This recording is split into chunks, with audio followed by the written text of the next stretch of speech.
Oregon State, better job, yes. LSU, better job, yes. Florida, maybe.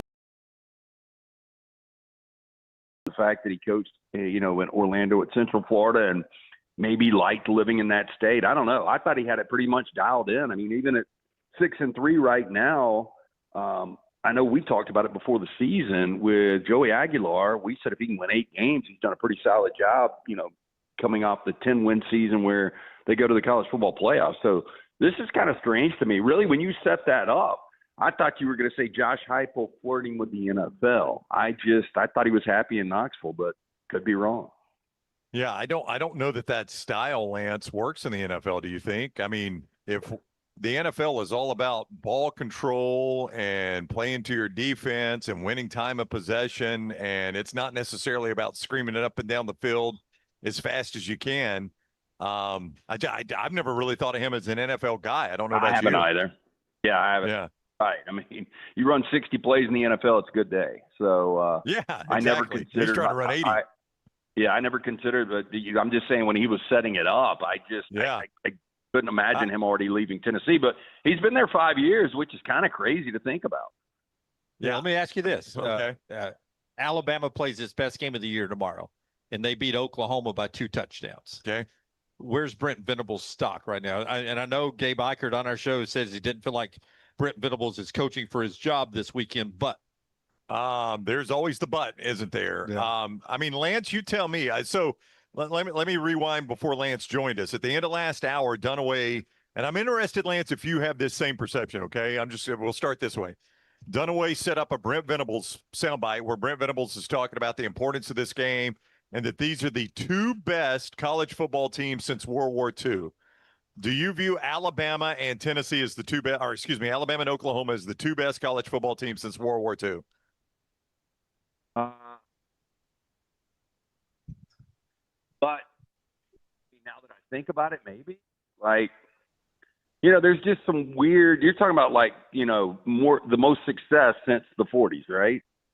Well, I mean, that's essentially what he's saying. And Dunaway's right. If you look at win totals, you said that, right? The number of wins since the. Yeah, I think Oklahoma and Alabama work out to where they're 1-2 and wins since 1950. But I mean, obviously both of them were dominant in the 70s. Oklahoma was dominant in the 80s. Alabama's had their domination. Oklahoma had some good decades. I mean, it's an interesting argument, especially the 50s. Oklahoma really good in the 50s. Yeah, I think probably more consistency throughout. I mean, because you look at Ohio State over the last 20 years. You look at, Miami and Florida State, the decades they had, Florida, the decade plus they had. But yeah, as far as consistency, I mean, I can believe that. But I even think, Venables loses this weekend. Worst case, they're going to split home games with Missouri and LSU. Good chance they win both of those. So they're going to be 8-4, 9-3. I don't think he's going to go anywhere. And let's not forget that Heupel, the way that whole thing ended with Bob Stoops wasn't good. And so I don't know if Heupel still got, a mat on against the Oklahoma program, but, we remember the visit to Norman last year. What a big deal that was. Yeah. I guess my only point was. Just to correct, Ohio State passed Oklahoma. All today's Next Round on demand through the podcast platform of your choice, Apple, Spotify, iHeart, or Google Podcast, wherever you listen. Always like, follow, subscribe, and turn on automatic downloads so you never miss any part of the Next Round. It's bow time. Tired of choosing between sweet and savory? Why not have both? Introducing Bojangles' new chicken and bowberry waffles. The bold Cajun chicken filet you love, now drizzled with a bowberry honey glaze and sandwiched between 2 warm waffles. Which means that your favorite meal of the day just met your new favorite dish. And lucky for you, it's served all day. But it's only here for a limited time, so try chicken and bowberry waffles at Bojangles today. It's bow time. Have you been injured in an 18-wheeler accident, company truck accident, car accident, or work-related accident? Call Alabama's largest personal injury firm. Alexander TNR Trial Attorneys will fight for every dollar you deserve, and it won't cost you a dime. Trust me. What do you say, man? Call me, Alabama. Call 659-777-7777 or go to Shenara.com. No representation made that the legal services provided are better than legal services provided by other attorneys.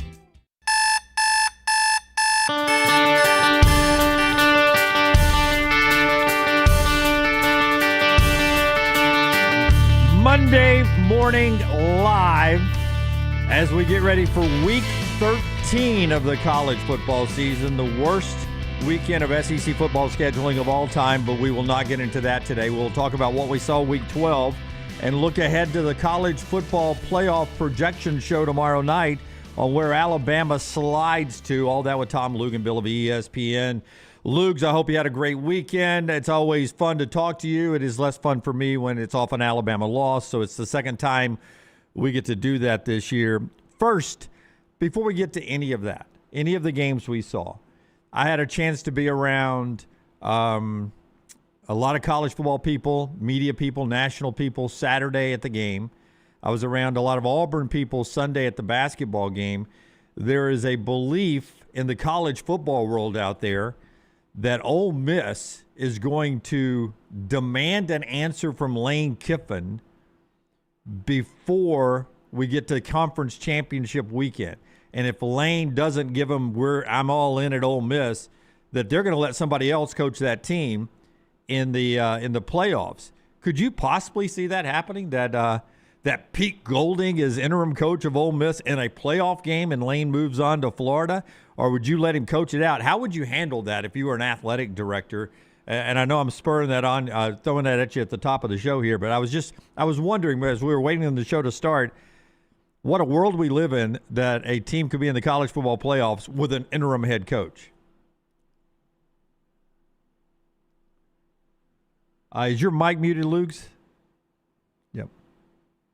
Oh, dude, how about that? That's okay. That's okay. That's bad. I watched Texas A&M's first half last week. Yeah. You can rally. You can rally the final 48 minutes. I was talking to my wife before I got on here, and I wanted to make sure I wasn't interrupting anything you were doing. So, No. All right, now I'm back at it. Listen, Jim, I think it's a good question because it's a timing question. And Ole Miss, they've got a responsibility to protect themselves as well. That's right. And with the new transfer portal window being in January, if you're going to lose a coach and you have and a guy that should be taking you through a playoff run, all right, you've got to be able to be prepared to take the next step in whatever the next phase is going to be. And if you feel like you're going to be out there in limbo a little bit, and you have to kind of put your foot down and draw a line in the sand, I get it. I mean, I understand that. It's not an ideal set of circumstances. You've got signing day coming up right before the weekend of conference championships, and then you go, right into the postseason shortly thereafter, and you don't want to be, without a chair when the music stops. And it's already a highly, saturated job opening cycle for college football. And I get it. Now, I will add to this, and I go back to Lane Kiffin's statement that he's never made decisions based off of money. I don't know if I truly believe that the younger you are as a coach and you haven't made generational wealth yet, which he has. But I would argue in today's climate are the other jobs that are out there actually better than the one that he has? And not just because Ole Miss has gotten good, but you got to look at this from a control perspective.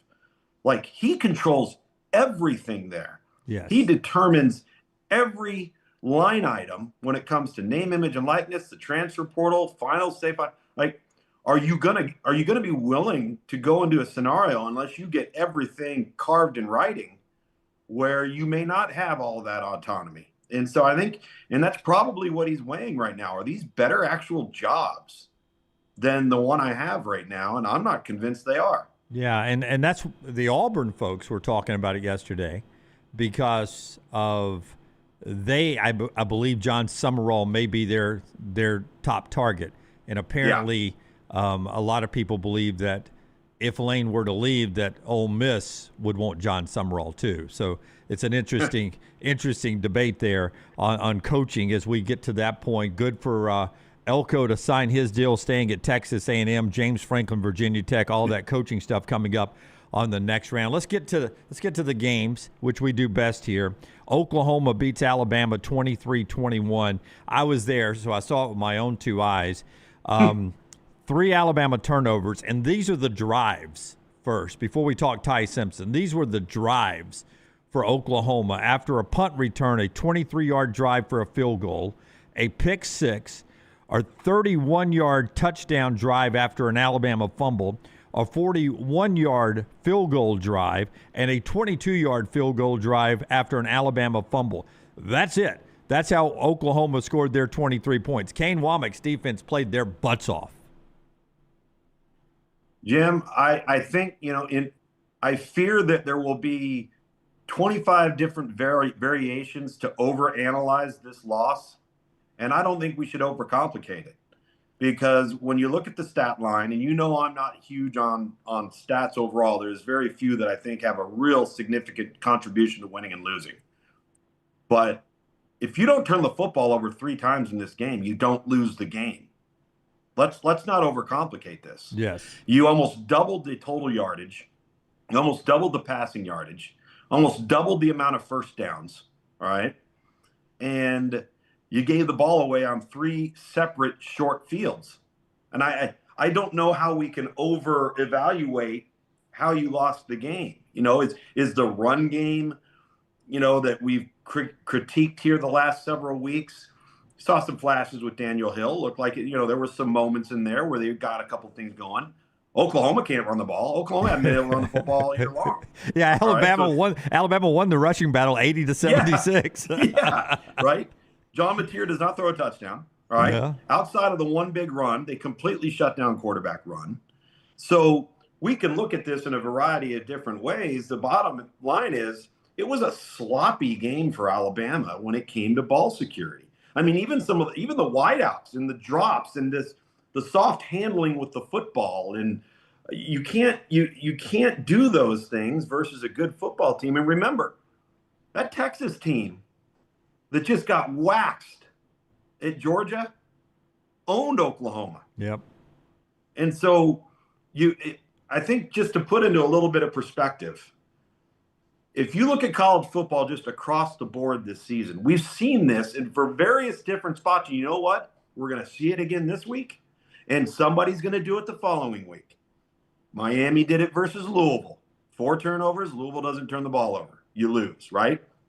And then you start to get, look at the A&M South Carolina game and how that thing played out. The margin of errors that these guys are playing with now is so razor thin.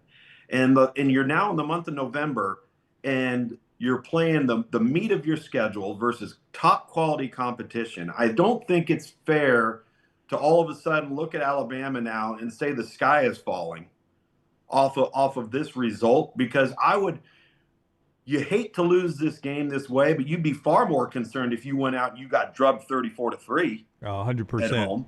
Yep. So the old metrics that you talk about, the stats, when thrown into a computer, Alabama wins that game 95.2% of the time. Turnovers is the key there. Let's talk about quarterback Ty Simpson. Show brought to you by our friends at roback.com. Roback.com, promo code TNR20 gets you 20% off your first offer right there, your first order right there at roback.com, promo code TNR20. They bring you Monday Morning Live. Ty Simpson at quarterback, 28 of 42, 1 touchdown, 1 interception. He got sacked 4 times, rushed all day long. The last 3 weeks, his passer ratings have been the lowest of the year since Florida State.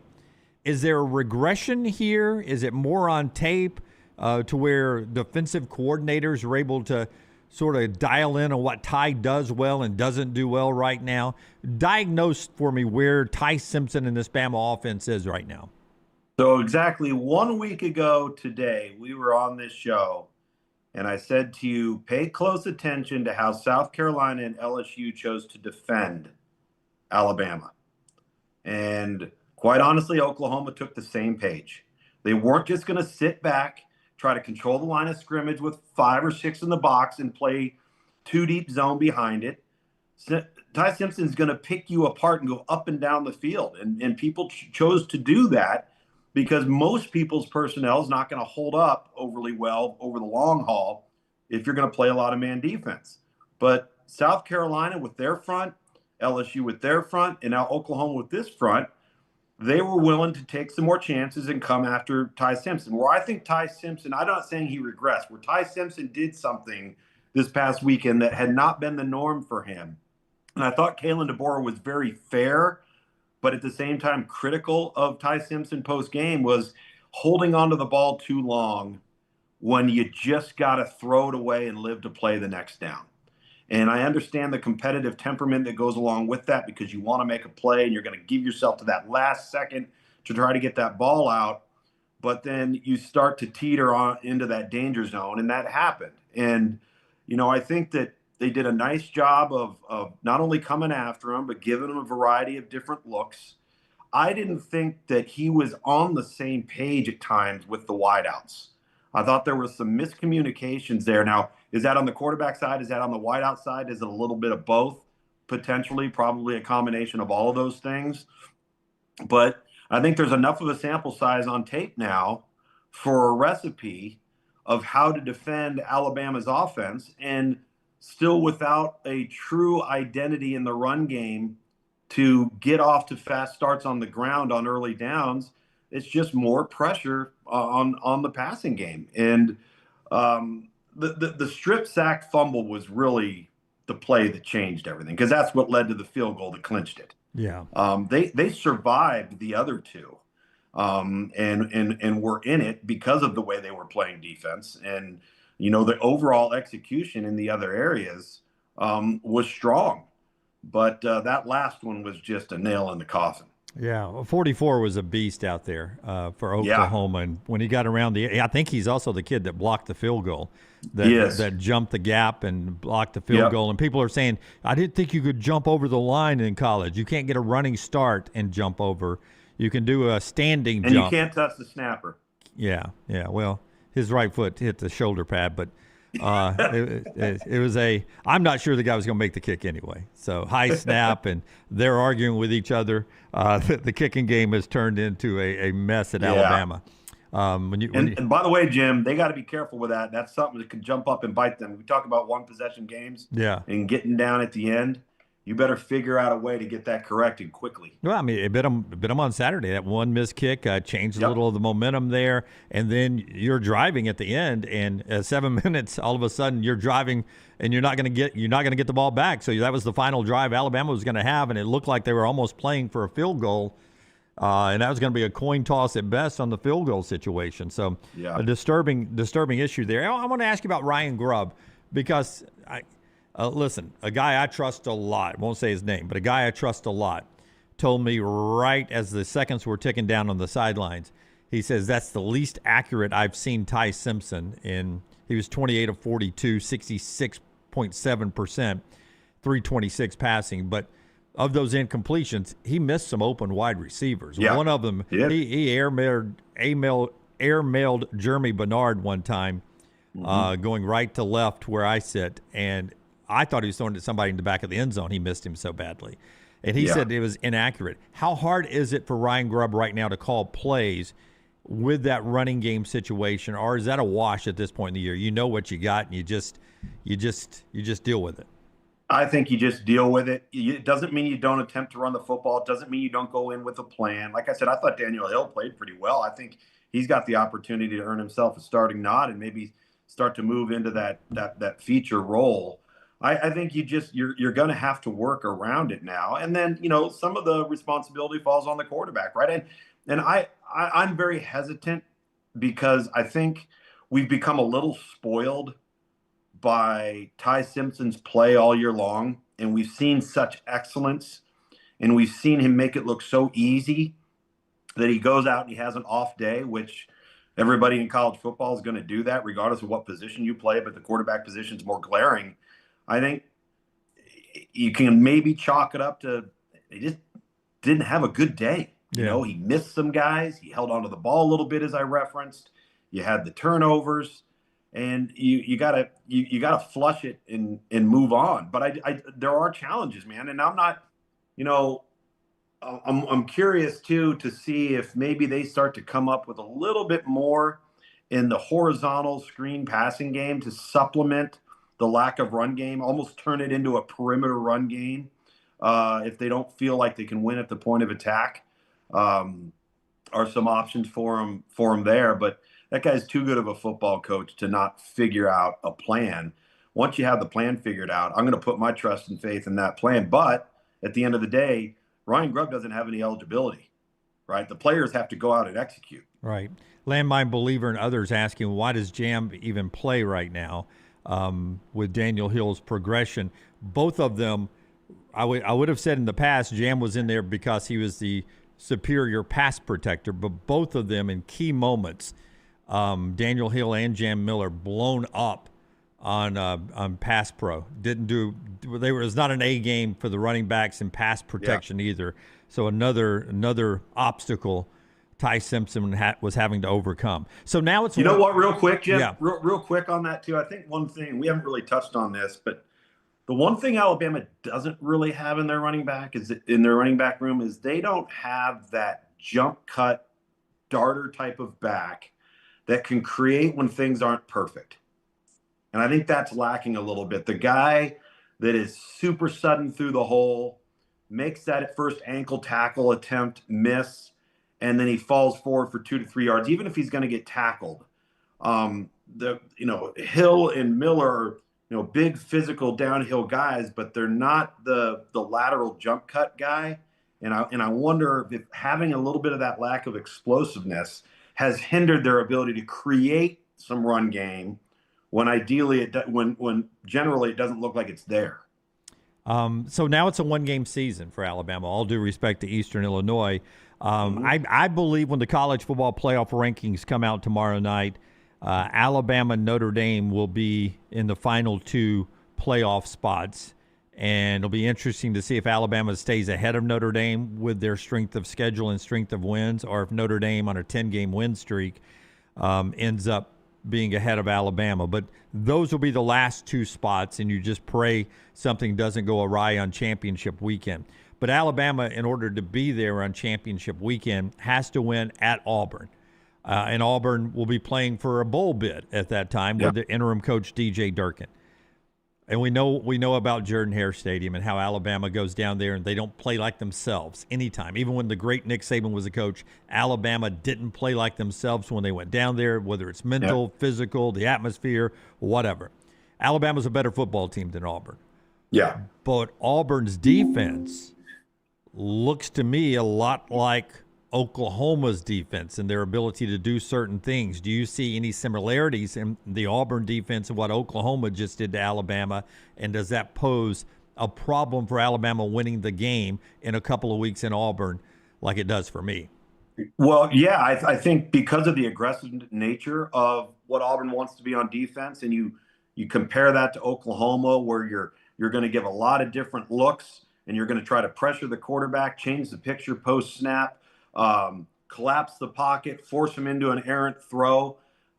Auburn has prided themselves on that all year long outside of the Vanderbilt game. And I think if you are Alabama, you got to go back and you got to watch that tape distinctly.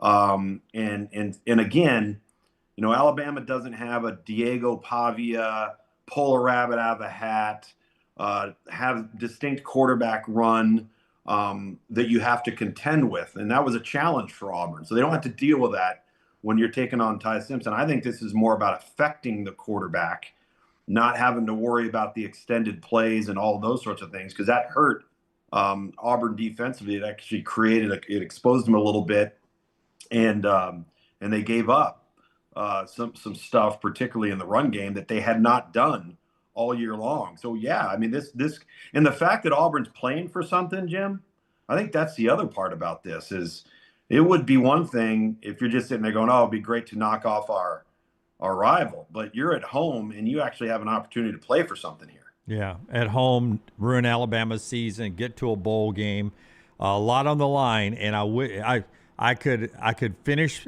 buying any Santa gifts that if he needs help with Christmas. If I had $1 for any time someone told me as I was leaving Bryant-Denny Stadium on Saturday, I didn't want that game down at Jordan-Hare to mean anything other than the rivalry. Didn't want playoffs riding on that game. If I had $1 for that every time, I could help Santa finish out the Christmas shopping right now. You can finish out that shopping, roback.com, promo code TNR20. They bring you Monday Morning Live with Tom Luginbill. We appreciate those folks so much. I've got this cool hoodie right here. You see the dog right there, roback.com, promo code TNR20. All right, around the country, other big games. Man, Alabama beat Georgia at Georgia, and it is, you can still make a case that maybe that is the best win in America so far. By any team, because Georgia gets better and better every week. They took Texas to the house and out behind it in the fourth quarter. It's 14-10 going to the fourth quarter and 21 unanswered points. If you missed it, it was touchdown, onside kick, touchdown, 3 and out, touchdown. Just like that, Kirby Smart put his foot on Sark's throat. When you look at that game, what was your big takeaway from Georgia, and how good are they right now? So, first of all, what a call by Kirby Smart to basically say, we're going to end this thing right here. We're kicking this onside kick. And if we get this thing, it's over, because the place is going to erupt and Texas is going to be so far on their heels that we're going to be able to take over the game. I think he had a great feeling about his football team. I think he knew they were close to just putting the foot to the floor and felt like he needed one play. And what a call, what an execution of that play. A couple of things. Texas couldn't run the football at all. 23 yards of rushing? Yep. Georgia ran it just enough, which when I say just enough, you are going against the number 2 ranked rush defense in college football is the Texas Longhorns. So for all their struggles defensively, they have shown up to stop the run against everybody they've played. And then I think you have to give some credit and start easing off the criticism of Mike Bobo. Mike Bobo has dialed up an offense as Gunnar Stockton has grown and their wide receiving core. Zach Branch has come on and become an electrifying difference maker for that offense. I'm just really impressed with their grit. I think this is, and you've experienced this with Alabama. We've all seen it with the elite teams in college football. It wasn't that long ago before an Alabama or a Georgia or whoever stepped on the field and they won the game before the ball was even kicked off, right? Because they were just so vastly superior in just about every area. What I love about this Georgia team is there's a blue collar, workman-like, we're going to have to earn every inch mentality with this football team. Now, you couple that type of mentality with overall talent, and you're going to be tough to beat. Georgia had one penalty, Jim. One penalty the entire game. All right. They were phenomenal on third down on defense. And statistically, you can look at Arch Manning and say, okay, well, statistically, it looks like he had a pretty good day, but not on third down, not when it counted most. And so I just have a tremendous amount of respect for how good this Georgia team is becoming. I think they're hitting their stride and they're peaking at the right moment. And Gunnar Stockton, we talk about Fernando Mendoza and Dante Moore and Haynes King and all of these top-tier quarterbacks across the country. We're glossing over how productive Gunnar Stockton has been. 4 touchdowns, 13 in the last 4 games. He has been tremendous. He is sort of what we were saying Ty Simpson was about a month ago. He is the talk of college football right now and growing into that position. I'll tell you, after seeing Georgia in person twice, saw him at Auburn and in Athens when Alabama beat them, I left both those games saying Georgia just isn't as nasty in the front 7 defensively as they have been. Then all of a sudden on Saturday, they sack Arch 3 times. They have 7 tackles for the loss, and they look just like old Georgia on Saturday. Yeah, and they were taken on, and we've seen this all year long. Outside of the Oklahoma game, we've seen this all year long with Texas up front in the offensive line, right? Young, inexperienced, have not been able to hold up consistently, quarterback constantly under duress. It was the perfect recipe for Georgia to tee off and have one of those games. And then the moment they sniffed blood in the water and Texas' inability to run the football, it was over. Because that's when all of a sudden you start pinning your ears back in the second half and Texas can't run the football to stay into the game. So now it just exacerbates the problem up front and puts more and more of the game on the shoulders of the quarterback. Tom Luginbill, ESPN, with us. This is Monday Morning Live. We are live. It's 8:25 Central Time as we do this. Next round at the top of the hour show brought to you by roback.com, promo code TNR. Lugs, there's two ways to look at Texas A&M and their win over South Carolina Saturday. One of them is, man, that first half. That scares me. That's what scares me about Texas A&M, that first half. That's why they could not be national champions. And then there's the second half that should scare the rest of the country, because that second half, you're looking at that team and like, oh, my goodness, nobody can beat that team. Jim, at first, I thought my first inclination when I started watching the second half, I was like, did Lenora Sellers and Marcel Reed change uniforms at halftime? Because it's almost, I mean, Marcel Reed was as inaccurate and erratic as he had been all year long, right? You're turning the football. You don't convert a third down in the first half. Lenora Sellers is the Lenora Sellers that we were all promised we would see all offseason coming into the year. They can't do any wrong. And then I don't know the last time I saw a reversal of fortune like that after a 20-minute break where two quarterbacks could play in the complete opposite manner in which they did in the previous half. And, to come out in that game and have 4 consecutive touchdown scoring drives, you lose your running back, your Texas A&M. E.J. Smith comes in. They don't skip a beat. Defensively, all of a sudden, Texas A&M started to just own the South Carolina front in the second half.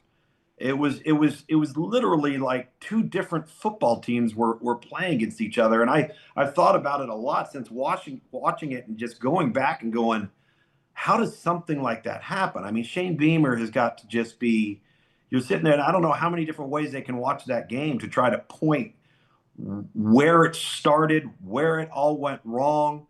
I think there is some validity in the assumption that human nature would tell you that you might relax a little bit in the locker room, right? Where you think you've done this for 2 quarters and the other team's going to quit. You're just going to go out, and if you just snap the ball and play, you're gonna win the game, even if they score a couple of times.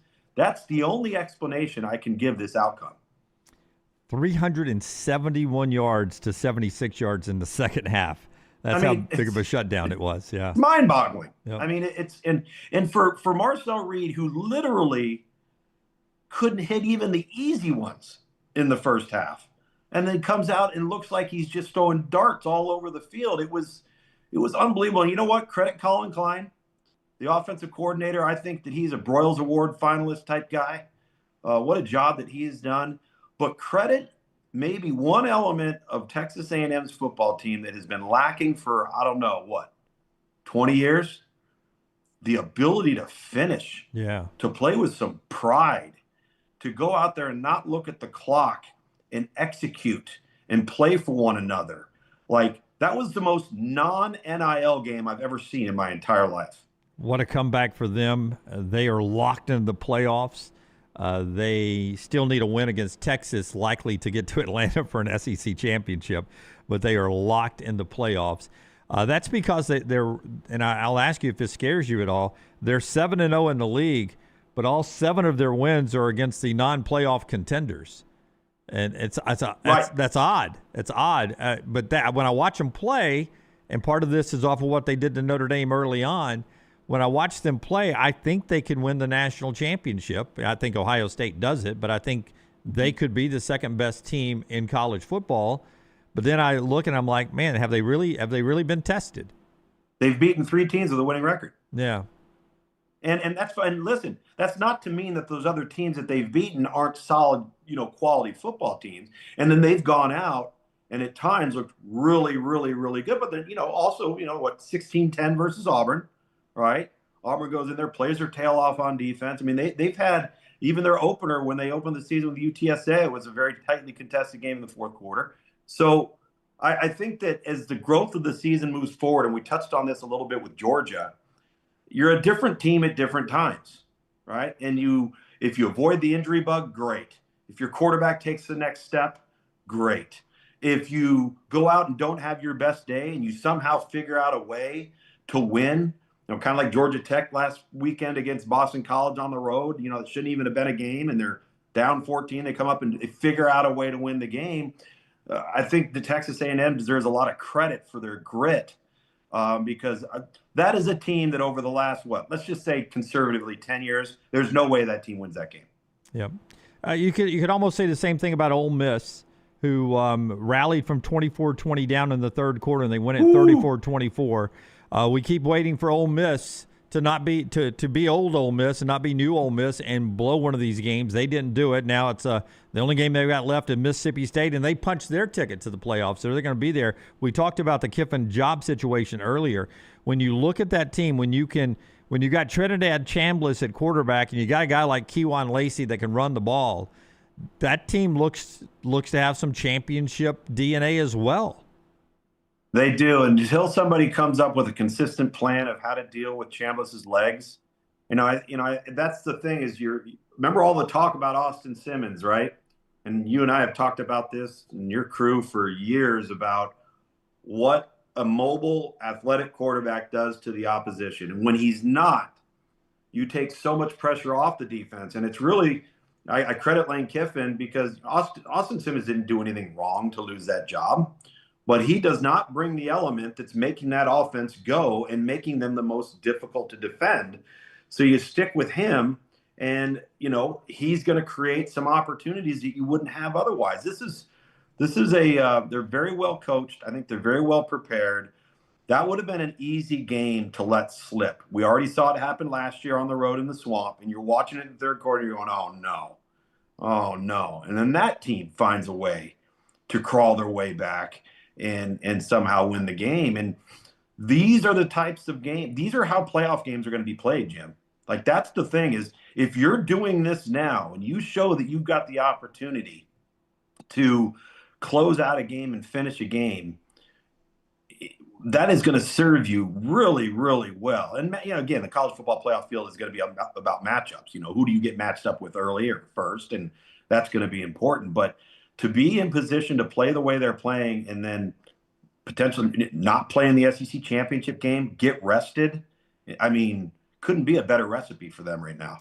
Hey, Missouri beat Mississippi State. Ahmad Hardy had 300 yards rushing in that game with a third-string quarterback, freshman quarterback. That's how they had to do it to win the game.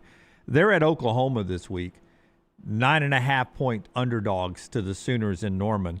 Oklahoma's just got to beat Missouri and LSU to lock up their playoff spot now. Do you think Missouri, with that run attack, can do anything against Oklahoma? Not to the tune of 300 yards. Yeah. And, I think the other thing, too, this is a wild Eli Drinkwitz stat. But since he's been at Missouri, against teams that have finished with a winning record within the SEC, so essentially 5-3 or better, right? 0-15. Oh. They haven't. So I'm looking at them going, okay, who are you going to beat that's really good, right? And right now, say what you want about, at times what Oklahoma has looked like. That team has had to win a playoff game every single week for the last, 4 weeks since the Texas game? Yep. You got to give them a lot of credit, man. That team they see something at the end of the tunnel, and they are fighting and scrapping. And every game they go into, they know if they lose, they're out. I mean, it's been a pretty remarkable form of resilience from Brent Venables' ball club. Sadly, Vanderbilt is, if everybody stays the course, on the outside looking in. But if some chaos happens, there's still a chance for Vandy to make the playoffs. They get Kentucky this week at home, where they're a 9.5-point favorite against an improving Kentucky team with Boley there at quarterback. I want to ask you about Notre Dame, who beat Pitt and wasn't even this close, 37-15. C.J. Carr good, Jeremiah Love good. Including that 56-yard just highlight reel touchdown run with a spin move there. Just a fantastic run. What do you make of Notre Dame? And they've got 2 gimme games coming up. Are they locked in the playoffs, or is there a way that Notre Dame gets left out of this thing because of the Alabama loss now? So I think they're a really good football team. I do. And, I've got a Heisman vote, and I'm going to be very, very conflicted because the more I watch Jeremiah Love, that guy, pound for pound, may be the best player in college football. He is an absolute animal. I think the quarterback at one point coming up here shortly, he's only a redshirt freshman, going to end up being a top 10 pick in C.J. Carr. they were so vastly superior on Saturday, particularly when it came to team speed. They didn't beat themselves. They're playing clean football right now. I think they're really good. I think they're a playoff caliber team. However, when you look at what the College Football Playoff Committee did last week with Miami, that's concerning, because then Miami goes out and has a convincing win this past weekend, doesn't beat themselves, which, you know, when they've lost, that's how they've lost. And they have the head-to-head with Notre Dame. And keep in mind, the committee did that with Miami, virtually knowing that they have almost zero chance of playing in the ACC championship game. So if that's any indication of where they would be leaning, that's got to be a little bit concerning, I believe. And you've got Alabama sitting there. What if you potentially had, I mean, worst case doomsday scenario, you've got a 9-3 Alabama and a 9-3 Texas sitting there at the end. You've got a Miami as a potential outlier. You would have the ACC champ, and then you'd have to consider the Group of 5 champ. So Alabama finishing out and Texas finishing out would be critical to ensuring a spot. But what's going to be interesting to me is if, let's just say the ACC champion is 11-2. Well, let's just say it's Virginia Tech. The loser obviously doesn't go, but the committee takes Miami. Now, what type of wrench does that throw in the works? And I haven't even included what could potentially happen in the Big Ten, because you're going to have a USC-Oregon showdown that could be critical, that puts the Trojans in the conversation, and we weren't even talking about them as, you know, early as 3 weeks ago. Yeah. So I think there's so much football still to be played, but as it relates to Notre Dame and Miami, that head-to-head, eventually the head-to-head has to matter, Jim. Yeah. It just has to. If records are equal, and again, I understand that teams are different at different times, but both of those teams in that game played really good football. Like, that wasn't one team against another team that hadn't found itself yet. Yeah, I would two things. One, historically, when faced with a tough set challenge like that, bracketed together two teams, that could actually drag Notre Dame outside because they don't want to put both of them in if there's a like competitor like an Alabama or somebody to put in. Right. So it could actually drag Notre Dame out because of the Miami head-to-head loss. They only supposedly look at that head-to-head if both teams are tied. Right. If they have graded it all out and then they're both, virtually tied, then they look at the head-to-head. It's not like one of the main determining factors for the whole season. By the way, USC at Oregon, major implications for the playoffs there for both teams. Yep. Oregon a 9.5-point favorite in Eugene in that game. But I thought USC showed a little something. Beating Iowa in that weather this past week, they sort of played a very nasty Big Ten-like game and won that game against Iowa. That was an impressive win for the Trojans.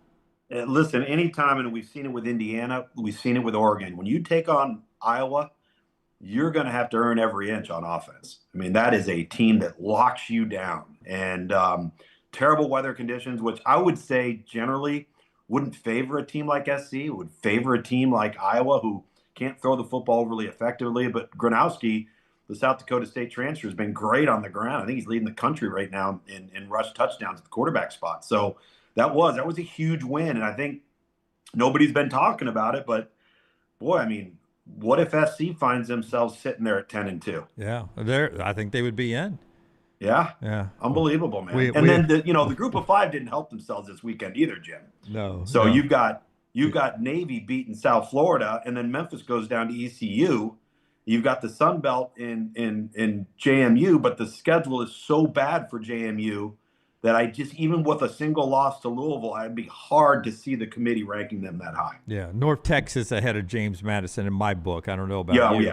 Yeah. In the doomsday scenario, thanks to maybe the best game of the year from Virginia, ends for the ACC. The ACC will stay ahead of at least one of the Group of 5 leagues. Now, I thought they were going to anyway because of what you just mentioned with the Sun Belt strength of schedule, but the ACC race still wide open because Virginia looked so good. Yeah. And Georgia Tech continues they win, but boy, they don't win pretty anymore. Thank God for Haynes King. Not the last 3 weeks. Yeah. Listen, I thought it was actually a decent weekend for the ACC because they eliminated the Duke problem. Right. and they did it in convincing fashion. As long as Chandler Morris is healthy for Virginia, they're a really good football team. I think Georgia Tech's a good football team, but right now, Jim, I tell you what, Brent Key's got a major problem on his hands on defense. I mean, they are giving up explosive after explosive, and it cost them against NC State in their loss. It almost cost them on the road against, what was it, 1-9 team in Boston College. That was not a good look, but they got the win. They figured it out. The team, and even though Pitt got demolished by Notre Dame, they still play Miami and Georgia Tech. Yep. So that's a big one coming up with Pitt and Georgia Tech. And then the team that's sitting out there that if they're healthy, that has the best probably athletes to create chaos is SMU. SMU could create more. So I don't think we're done with the ACC and trying to figure out what in the world this thing's going to become. But the committee clearly likes Miami. So unless Miami screws it up, and if you get a 2-loss champion out of the ACC, I still think the ACC likely gets 2. Georgia Tech at home to Pitt this weekend. Georgia Tech a 3-point favorite in that one when those lines opened up. By the way, Syracuse, Notre Dame. Notre Dame a smooth 35-point favorite in that game against Syracuse. They've got a cakewalk until the end there. One more question about the Big 12 race as we start to wind down here. Brought to you by our friends at roback.com. Promo code TNR20. For the Alabama fans that are watching the show, they didn't really care about the Big 12 race or any other race until they lost on Saturday. But now you're starting to do the numbers game, and I guess there's still a way in your mind that the Big 12 can get 2 teams in, or is it a one-bid league if somehow Texas Tech lost in their championship game? Do you think BYU or Utah can do enough to? Well, one of them would get to the Big 12 championship game and win it. That's the scenario. Yeah. Most likely BYU. And then is Texas Tech enough with a Big 12 championship loss that they would hang around in the playoffs, in your opinion, sort of like SMU did last year?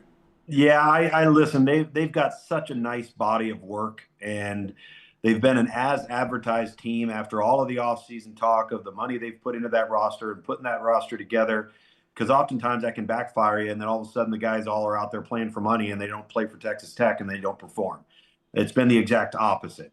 I do think, though, a little bit of what happens with the Big 12 is going to be dependent upon how the ACC plays out and how they're viewed. I think Utah, when they're playing at their best, is a really good football team. I feel the same way about BYU. If you were to have a head-to-head with BYU and Texas Tech again, and somehow BYU beat them, I can't see them leaving Texas Tech out. I agree with that. And listen, he doesn't get any credit, Joey McGuire, right? Doesn't get any credit. You never hear him being mentioned for National Coach of the Year. No. Like, to me, if I was ranking 3 guys for National Coach of the Year, it would be probably Mike Elko 1. I may go Jake Dickert at Wake Forest 2. Unbelievable. He's got Wake Forest at 7-3, and that's a hot mess of a roster, in my opinion. They were picked to finish 16 out of 17 in the ACC. But then I know that we always say when Texas Tech, but they paid for this roster. Everybody paid for their roster. Mm-hmm. Texas Tech just paid what the big boys pay. Yeah. So I think Joey McGuire, that's his name, right? Am I at least getting his name right? You are. Yeah, okay. The Texas Tech coach, he doesn't get any recognition of being one of the National Coach of the Year contenders because everybody always says they paid for the roster. Hey, here's a hint. Texas A&M paid for theirs. Alabama paid for theirs. Notre Dame. Everybody paid for their rosters, just like Texas Tech. And the key is who paid for their roster and then gets that roster perform. Yep. Because that's what Joey – and I've known, he's an old high school coach. I've known him for 20 years, and he's one of the greatest dudes you'll ever meet. Has worked his way into that role. And, they've had the stars align. You've got the investment. You've got the brand new facility that was just finished up. And I go back to this. I've said it multiple times on this show with you, and you remember it vividly. You can pay all the guys you want. Pay the wrong ones. Yep. You're SOL. You're SOL, man. You're Nick SOL. Nick Saban. Right? And you got to give him credit because obviously they played the right ones that want to win. Yeah. Interesting week 13 ahead in the college football season. We'll talk about it next Monday on Monday Morning Live. Lugs, enjoy your day, and I'll see you next week, okay? Can't wait, man. Have a great week. You too. That's Monday Morning Live, brought to you by Roback, roback.com, about 15 minutes away from the live version of the next round. We'll see you in a moment.